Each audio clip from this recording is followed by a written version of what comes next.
नमस्कार,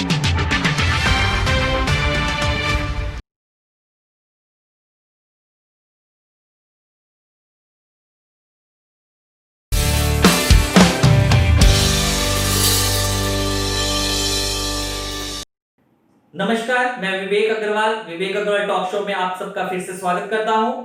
आज हम चर्चा करेंगे श्री सिद्ध बाबा सोडल मंदिर के बारे में और आज हमारे साथ जुड़े हुए हैं सोडल मंदिर के जनरल सेक्रेटरी सुरेंद्र चड्ढा जी। तो आज हम उनसे पता करेंगे, मालूम करेंगे उसकी हिस्ट्री के बारे में, बाबा सिद्ध सोडल मंदिर की हिस्ट्री के बारे में और उसकी मान्यता के बारे में, जहां पे इतनी मान्यता है कि लोग 7 दिन में 10 से 15 लाख श्रद्धालु यहाँ पे आते हैं और अपनी मान्यता पूरी करके जाते हैं। और इतनी श्रद्धा के साथ आते हैं कि उसमें कोई धर्म, कोई पात वाले ऐसा कुछ भी चक्कर नहीं है। उसमें continuously they will come and take the blessings. Shri Siddh Baba सोडल। तो आज मैं आपके साथ मिलाने जा रहा हूं सुरेंद्र चड्ढा जी, जनरल सेक्रेटरी श्री सिद्ध बाबा सोडल मंदिर। विवेक जी, आपका बहुत बहुत धन्यवाद। आपने अपने स्टूडियो में हमें बुलाया और बाबा जी के बारे में पता करने के लिए मैं आपका तहे दिल से बहुत ही शुक्रगुजार हूँ। मैं बाबा सोडल मंदिर के बारे में आपको बता दूँ, ये बहुत ही पुराना मंदिर है। तकरीबन जो हमें बताया गया है उसके हिसाब से 1865 सन के करीब इस मंदिर को बनाया गया था। इसकी तब जो है इतनी ज़्यादा मान्यता नहीं थी, थोड़ा सा मेला लगता था वहाँ पे। ये मेला हर साल जो है अनंत चौदसा के दिन ही लगता है, हर साल ही। और तब जब ये मंदिर बनाया गया था तब यहाँ पर सारे आले साइड में उजाड़ हुआ करते थे, यहाँ पे घर नहीं हुआ करते थे कोई भी ज़्यादा। और तब ये मेला जो है 2-3 घंटे में ही ख़त्म हो जाता था। अब जो इसकी है हालात है, अब ये मेले वाले दिन शुरू जो होता है उसके 2 दिन पहले और 2 दिन बाद में दिन रात कंटिन्यूसली जो बाबा जी के श्रद्धालु है वो अपनी मनोकामना पूरी करने के लिए यहाँ पे आते हैं बैंड बाजों के साथ। और तकरीबन 10 से 15 लाख लोग इस मंदिर में आके माथा टेकते हैं और अपनी मनोकामना पूरी करते हैं। जैसे कि सुरेंद्र जी ने बताया कि 10 से 15 लाख श्रद्धालु आते हैं। ये दुनिया में कुछ मंदिरों में से एक है जो दिन रात श्रद्धालु यहाँ पे श्रद्धा के साथ आते हैं और अपनी मान्यताएं पूरी करके जाते हैं। और सुरेंद्र जी से अब हम पूछेंगे, सुरेंद्र जी ये बताइए कि ये कुछ फाइट भी आपने बहुत लड़ी और ये ट्रस्ट की भी आप थोड़ा सा कहानी बताइए, कैसे आप ट्रस्ट के भी मेंबर हैं? मैं ट्रस्ट का जनरल सेक्रेटरी हूँ। ये 1972 की बात है। यहाँ पर एक मैनेजर रखा हुआ था हमने, महंत गुरमुख दास। वो थोड़ा सा मंदिर में ना गलत काम करना शुरू कर दिया था उन्होंने मंदिर के अंदर। तो उसकी रिमूवल के लिए हमने उसके तो यहाँ जलंधर में एक कोर्ट में केस दायर किया था कि इसको रिमूव किया जाए यहाँ से। तो वो केस जो है 5 साल चला यहाँ पे। तो 20/9/1977 को Shri RP gain additional session जज जलंधर थे, उन्होंने इसका ट्रस्ट को 9 मेंबरी का ट्रस्ट बनाया, जिसमें हमेशा 5 मेंबर जो चड्ढा बरादरी के थे और 4 मेंबर दूसरे हो सकते थे। पब्लिक ट्रस्ट उन्होंने बना दिया था। सर, आनंद परिवार का कैसे, आनंद परिवार और चड्ढा परिवार इकट्ठे मिलके ये ट्रस्ट चला रहे हैं या कैसे? नहीं, ये मान्यता पहले तो सबसे ज्यादा चड्ढा परिवार में ही शुरू हुई थी। चड्ढा परिवार वाले ही सबसे ज्यादा इसकी मान्यता करते थे। धीरे धीरे जब लोग मंदिर में आने लगे, ये बाबा जी का जो सोडल जी है ये चड्ढा परिवार से है। हमारी चड्ढा परिवार की बेटी थी जो, वो आनंद परिवार में ब्याही हुई थी। तो उस हिसाब से आनंद परिवार और चड्ढा परिवार दोनों ही ये इसके साथ है। और अब तो जो अपोजिशन है, कोई कम्युनिटी, कोई धर्म, कोई ऐसा नहीं है जो बाबा जी के मंदिर में आके दर्शन नहीं करता। हर तरह के लोग अपनी मनोकामना के लिए मंदिर में आते हैं। बहुत ही अच्छे ढंग से सुरेंद्र चड्ढा जी ने बताया कि इसकी हिस्ट्री क्या है, कैसे फाइट लड़ी चड्ढस फैमिली ने और आनंद फैमिली ने इसके लिए। और मैं यहाँ एक बात और बताना चाहूंगा कि श्री सिद्ध बाबा सोडल की मान्यता इस तरह की है कि लोग दूर दूर से और बिना किसी धर्म, ऐसे ये नहीं कि मैं किसी धर्म का हूं और तो ही मैं वहां पे जाऊंगा, सभी धर्मों के लोग वहां पे आते हैं और अपनी मनोकामनाएं पूर्ण करवा कर वहां पे जाते हैं। और 10 लाख से 15 लाख श्रद्धालुओं का आना ये बहुत ही बड़ी बात है। इतनी श्रद्धा हमें पंजाब में मेरे ख्याल से कम ही देखने को मिली है। और दिन रात एक वीक पूरा चलता है ये बाबा सोडल, और 1 सितंबर को ये आने वाला है।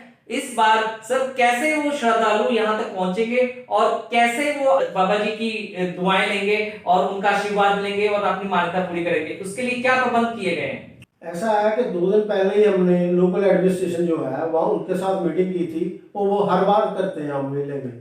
तो इस बार उन्होंने हमें रिक्वेस्ट की है कि कोरोना बीमारी जो है बहुत ज़्यादा फैली हुई है और आप हमें सहयोग दें। इस बार मेले का इंतजाम इतना ज़्यादा ना करें, पब्लिक को भी आप भी कहें कि इस बार मेले में ना आए, क्योंकि पब्लिक सेफ्टी सबसे पहले ज़रूरी है।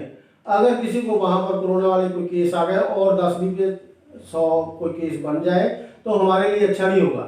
इसलिए उन्होंने हमें इजाज़त भी नहीं दी मेला कराने की और सहयोग भी मांगा है।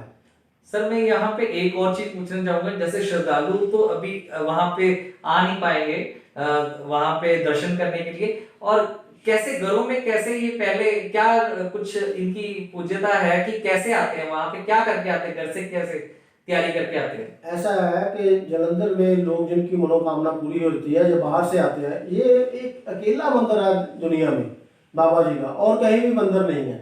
और दुनिया भर से लोग अपना मनोकामना पूरी करने के, जब उनकी मनोकामना पूरी होती है बैंड बाजों के साथ यहाँ पे हमेशा लोग आते हैं मनो बाबा जी के मंदिर में मत्था टेकने के लिए। लेकिन इस बार सिर्फ कोरोना की वजह से ये इंतजाम जो है हम थोड़ा सा ऐसा कर रहे हैं, सोच रहे हैं कि ये लाइव चैनल के थ्रू बाबा जी के उस दिन के दर्शन करा जाए, और लोगों से हम थोड़ा सा माफ़ी मांगते हैं और अपील करते हैं इस बार कोरोना की वजह से, क्योंकि किसी को भी कोई नुकसान ना हो जाए। इसलिए हम चाहते हैं कि आप घर बैठे बाबा जी का अरदास करें और बाबा जी के दर्शन करें और बाबा जी की ठीक करने आप वहाँ से ही आप दर्शन करें। जितने कम से कम लोग आएंगे तो आपके लिए और लोगों के लिए सबके लिए भी अच्छा होगा।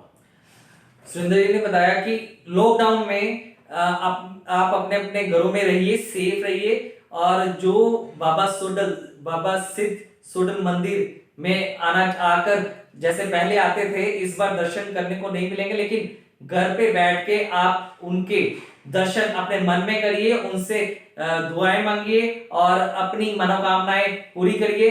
और कोरोना के कारण गवर्नमेंट की गाइडलाइंस के साथ चलते हुए हम अपने घरों में बैठ के ही बाबा सोडल का इस बार दीदार करेंगे चैनल के थ्रू।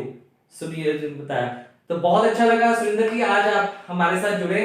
और यहाँ एक और चीज बताना चाहेंगे कि अगर किसी ने दर्शन करने आना है तो मेरे ख्याल से कुछ डीसी ने पास वगैरह भी इशू किए या कुछ ऐसा?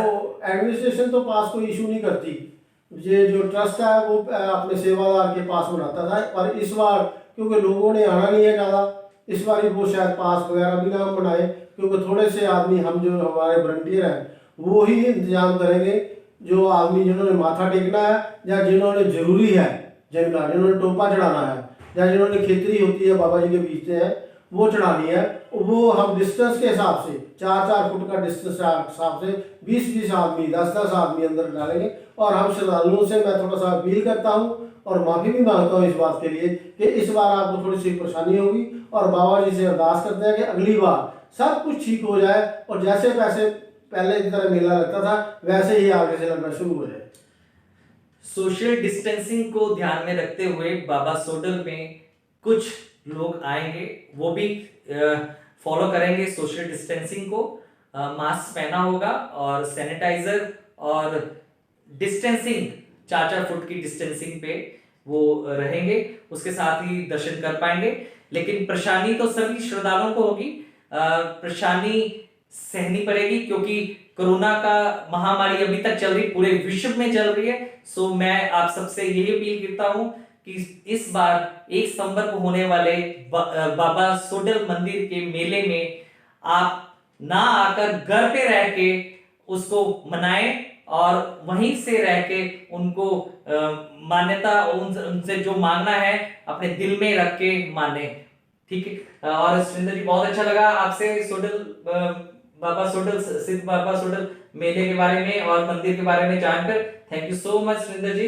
विवेक जी बहुत बहुत धन्यवाद, आपने मुझे अपने स्टूडियो में बुलाया, आपका मैं बहुत शुक्रगुजार हूँ। और मुझे ये बड़ी हर्ष महसूस हो रहा है कि मैंने बाबा जी के बारे में बताया। मैं आपका बहुत बहुत धन्यवाद देता हूँ।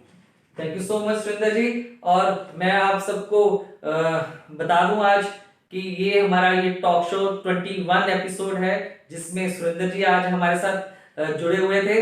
और मैं आप सबका धन्यवाद करता हूं। टुडे इंडिया से विवेक अग्रवाल।